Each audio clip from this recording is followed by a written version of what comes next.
She was 17, an alt girl on Instagram, a survivor, a sister. He said he loved her. Then he slit her throat and posted it online. What happened next revealed the internet's darkest addiction, turning dead girls into viral content.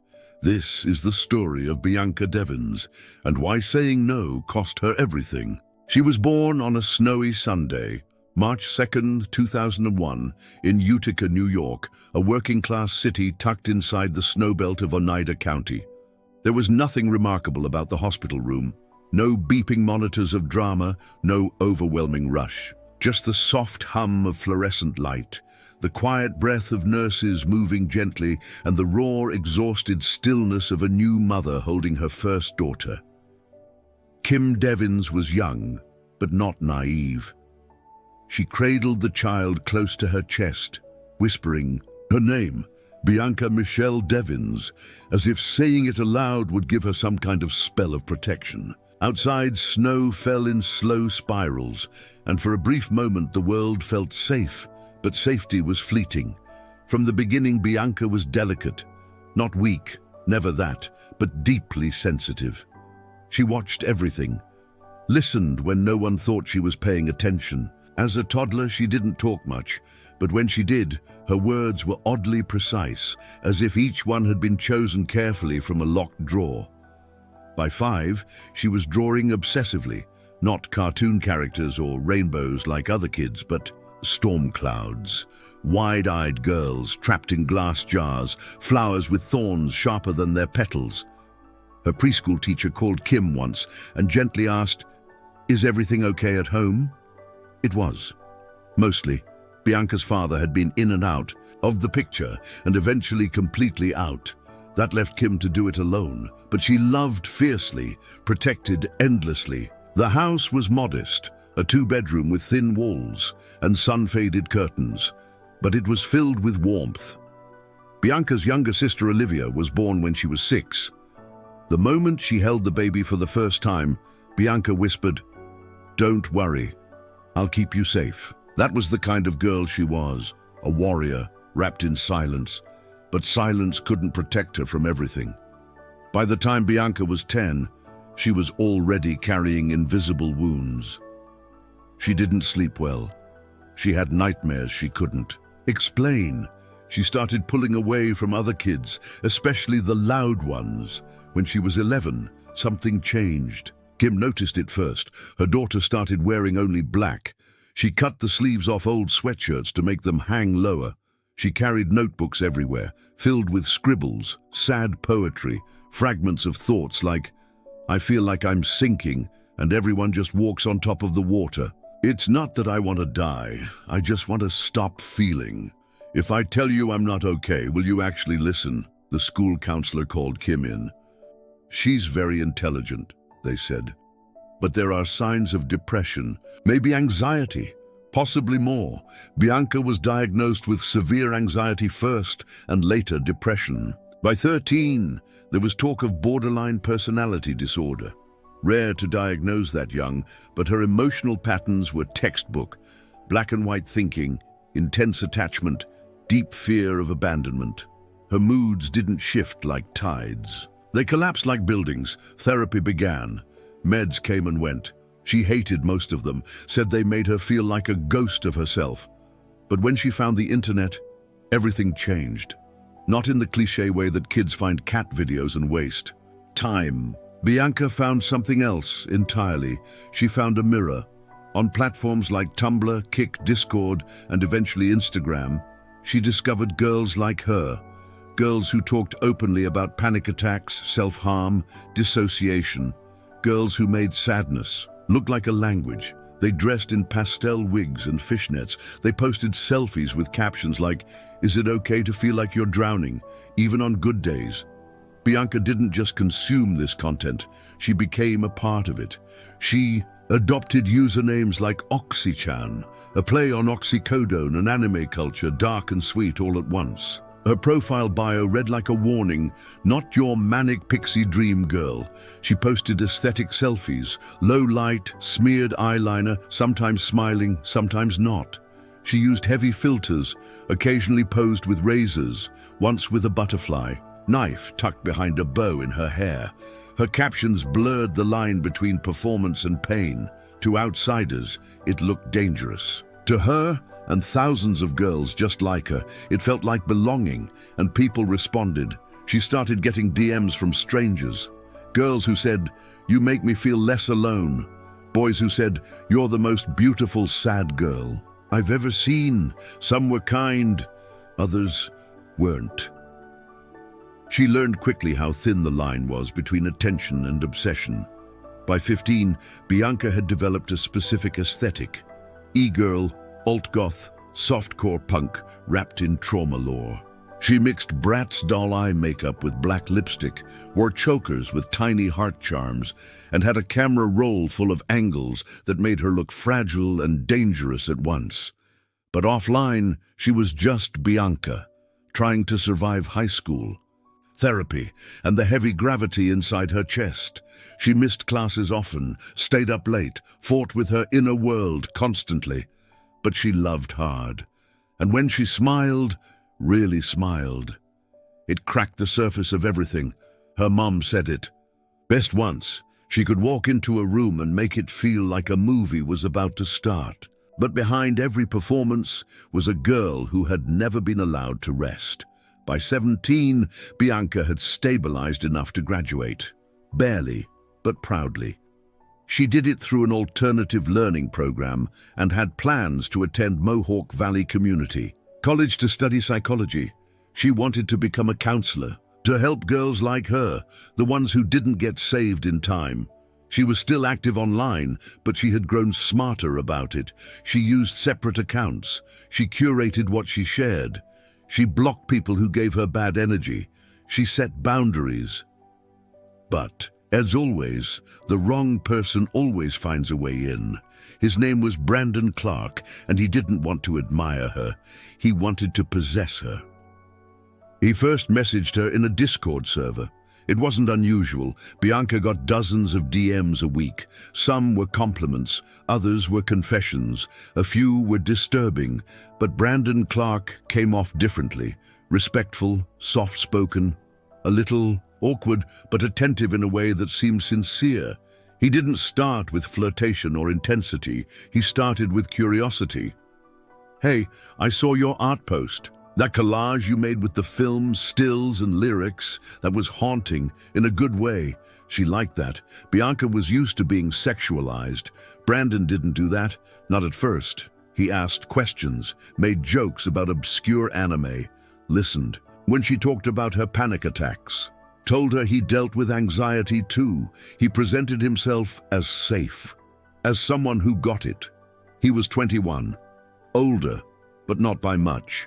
From Syracuse, worked at a warehouse. Tall, lanky, brown hair, almond eyes, clean-shaven. His profile photo was blurry, but his grammar was clean, his compliments subtle. He didn't push, and Bianca, who was constantly navigating between boys who wanted her and men who tried to own her, felt like this one, maybe, was different. They messaged for weeks before she ever gave him her number. Texting turned to voice calls.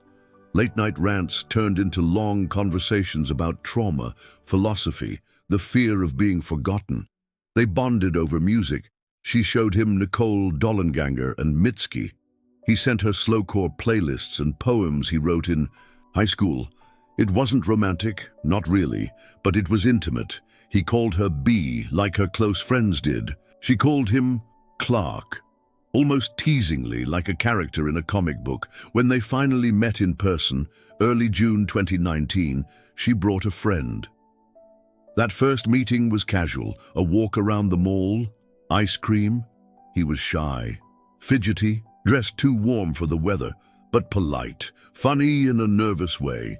She told Olivia afterward, "He's sweet, like a golden retriever trying to be a wolf." But the next time they hung out, she went alone.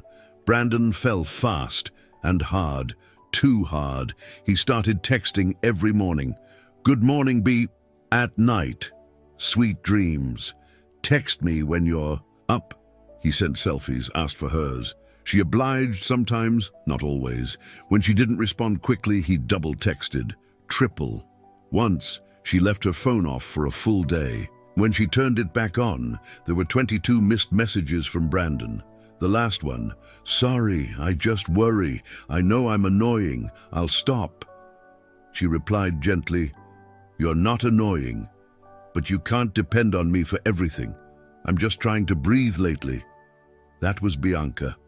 Always honest. But kind. She didn't want a boyfriend. She'd said it over and over. She had too much healing left to do. And besides, she was starting college in the fall.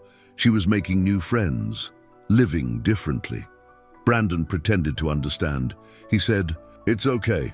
I just like being around you." He said, "I'm fine just being friends." He said, "I know you're not into labels." But his behavior said something else. He got possessive. He asked her who she was talking to. He got jealous if she hung out with other guys. He left long voicemails when she didn't answer calls, sometimes crying, sometimes rambling, sometimes accusing. She told her therapist she was trying to create distance. She told her friends, "I don't know how to cut him off without breaking him," because that's how Brandon had made himself seem, fragile, like if she left, he'd fall apart, or worse. In July 2019, Bianca started seeing someone new. A boy named Alex, kind, smart, closer to her age. They talked about video games and college.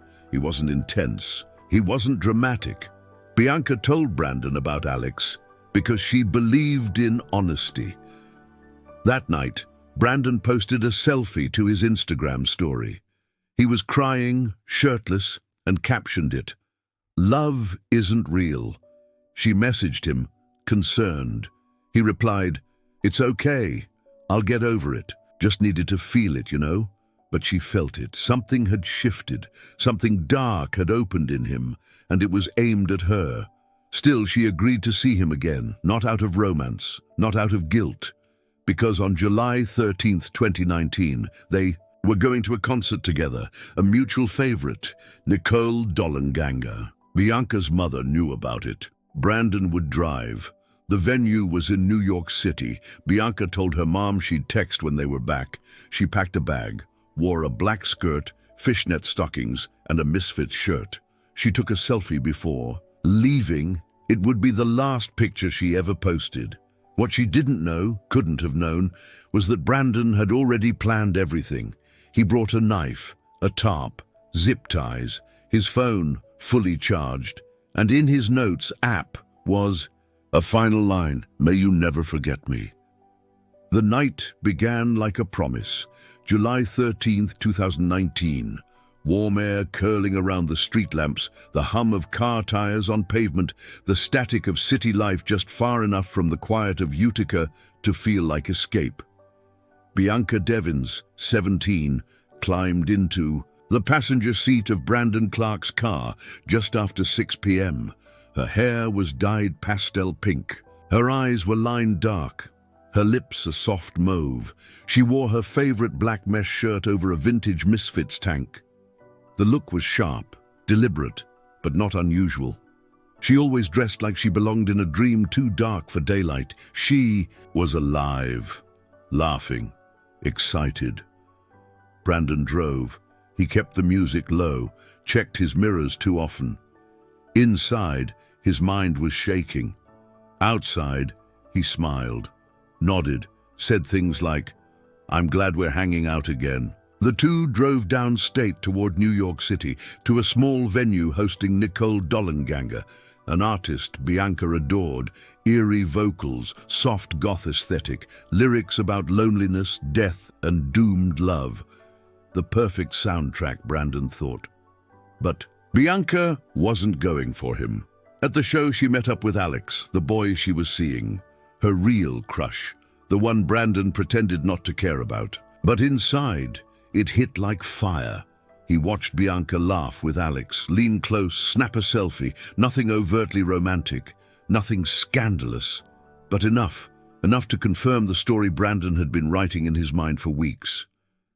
She's mine, and now she's betraying me.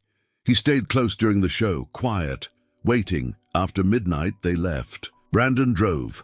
Bianca texted her mum, "Home soon, love you." That would be the last message she'd ever send. As they approached Utica, she fell asleep.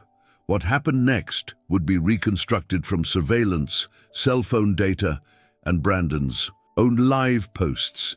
A timeline of horror no one was prepared for. Sometime between 4 and 4:30 a.m., Brandon parked near a dead-end street off Post Street, close to a wooded area behind a suburban neighborhood. It was isolated, quiet. He woke her. They argued. Neighbors would later recall faint yelling. He accused her of leading him on, of humiliating him. She told him she didn't owe him anything. She was firm, calm, brave, but he was past reason. At 4:47 a.m., he pulled out the knife he had brought with him. The attack was sudden, brutal, slow. He stabbed her repeatedly, in the neck, the throat, the face. He carved so deep the blade scraped bone. She fought, but not for long. He kept going, 17 wounds in total. Then silence. Bianca's body slumped between the front seats. Her blood soaked the upholstery, pooled down the footwell, and splattered. His arms, his shoes, his face. He sat there shaking, breathing. Then he reached for his phone. At 6:16 a.m., Brandon posted a photo to his Instagram story, a shot of Bianca's bloody, lifeless face slumped against a pink sheet, her eyes closed, her mouth slightly open. The caption, "I'm sorry, Bianca." Then, another, "I have to end it all now, goodbye."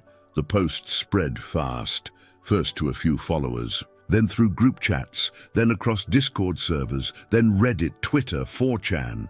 People screenshot it, reposted it, tagged others. Some thought it was fake. Some said she deserved it. Others begged, "Please delete this." But by then, it was too late. The image had become viral murder porn. Brandon messaged friends, "I did something bad. I loved her. It was supposed to be our night." Some friends called police. At 7:20 a.m., 911 received a report of a possible suicide attempt near the wooded street.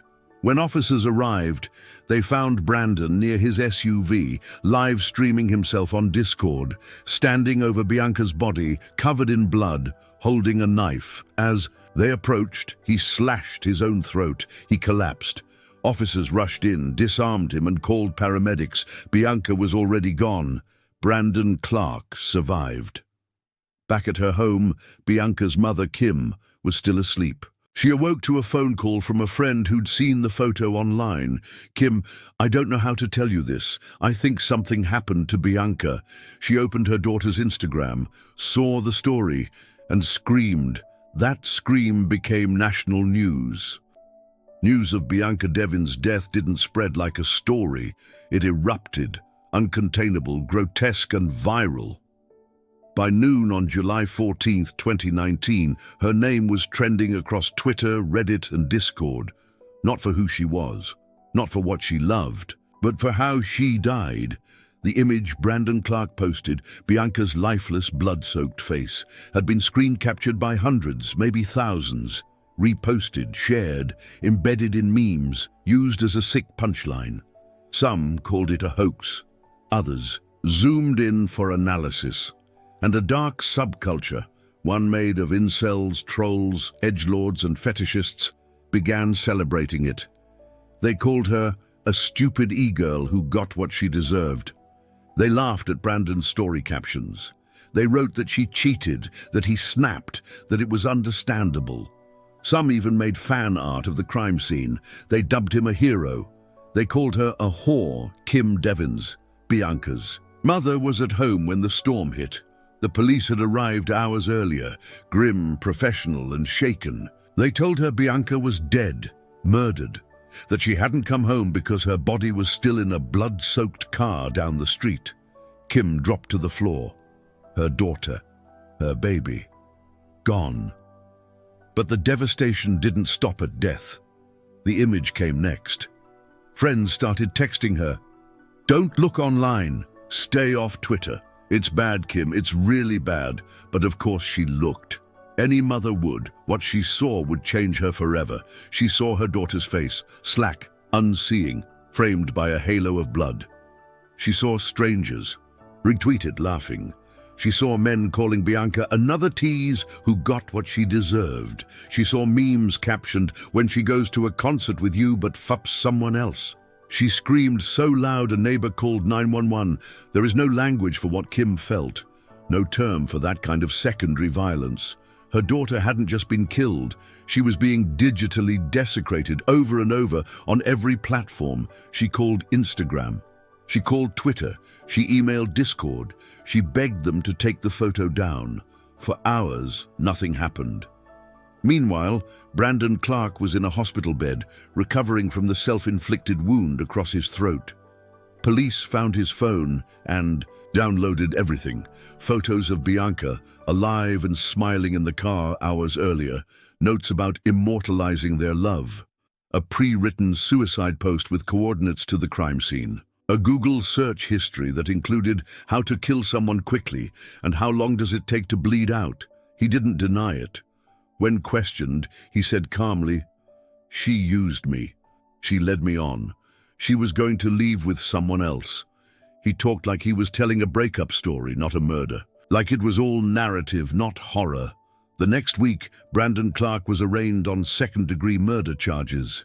He walked into the courtroom in an orange jumpsuit, neck stitched from surgery, emotionless. Bianca's family sat in the front row. Her mother, Kim, her stepfather, her little sister Olivia clutching a picture of Bianca drawn in colored pencil. The judge asked how he pled. He whispered, "Not guilty." Gasps filled the room. He smirked. In the weeks that followed, the Devins family went into battle mode. They worked around the clock to have Bianca's death photos removed from every platform, but each time one was taken down, 5 more appeared. Trolls would tag her mother in the images. They'd message Olivia, just 15 years old, with captions like, "Your sister was hot. Too bad she's dead. I came to her murder photo. Got more?" Bianca had been murdered once, but online she was being murdered again and again, every single day. Kim refused to be quiet. She went on national news. She testified before Congress. She called out Facebook, Instagram, Reddit by name. "My daughter was not a meme. She was a human being, and she deserves peace." In February 2020, Brandon Clark changed his plea to guilty. He stood before the same courtroom, this time no longer smug. He read a prepared statement.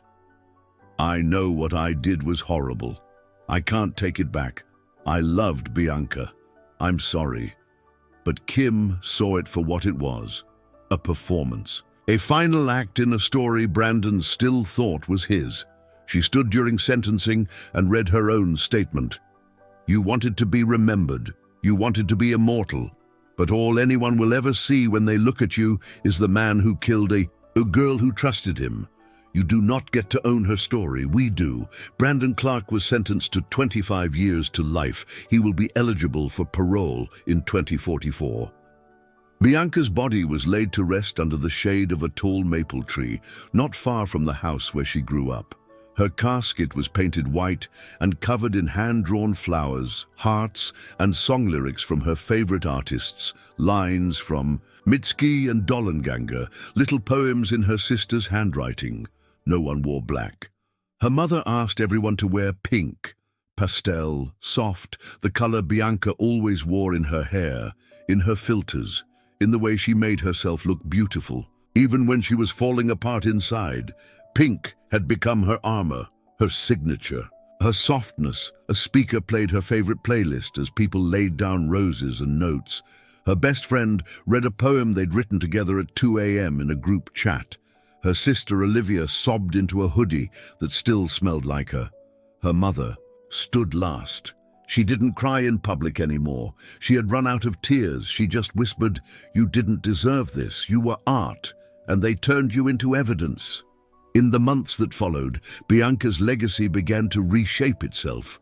What was once a horror story, a tragedy hijacked by trolls, slowly began to take the shape of something deeper, a call to action. Her mother, Kim, refused to be silent. She turned grief into momentum.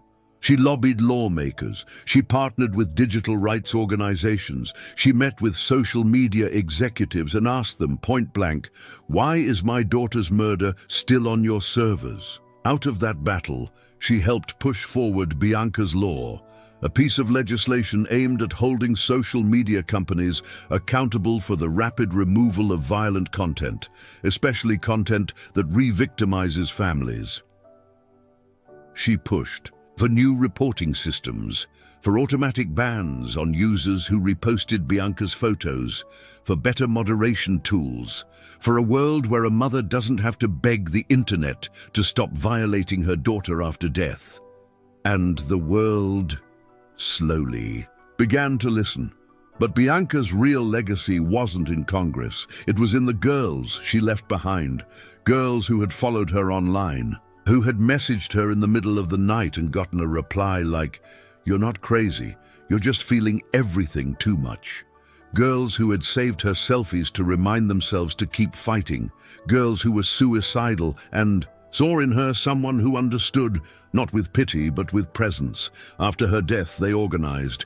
They created art pages, wrote tributes, printed zines in her memory, tattooed lyrics she'd loved, posted her face, not the one in the murder photo, but the one she chose to show. Smiling, playful, powerful. Bianca was never perfect. She never claimed to be. She was sharp and soft, wounded and radiant. A 17-year-old girl trying to survive in a world that pretends to care about broken girls, until it decides they're inconvenient. She didn't die because she posted selfies. She didn't die because she wore eyeliner and chokers. She died because a man thought her no meant try harder, because he believed attention meant ownership, because the internet told him over and over that women who don't give you what you want deserve punishment. Brandon Clark may have ended her life, but he did not get to own her story. The story of Bianca Devins is not just about murder. It's about the fragility of digital fame, the cruelty of viral culture, the way we raise girls to perform, but not to be protected. The way grief mutates when it's shared with a million strangers, some of whom only want to turn tragedy into entertainment. But in the end, what matters most is this. Bianca Devins was here. She lived. She loved fiercely. She made people feel less alone. She left behind a sister who still talks to her at night, a mother who refused to let the internet erase her, and a generation of young people who now know, you do not get to decide how my story ends.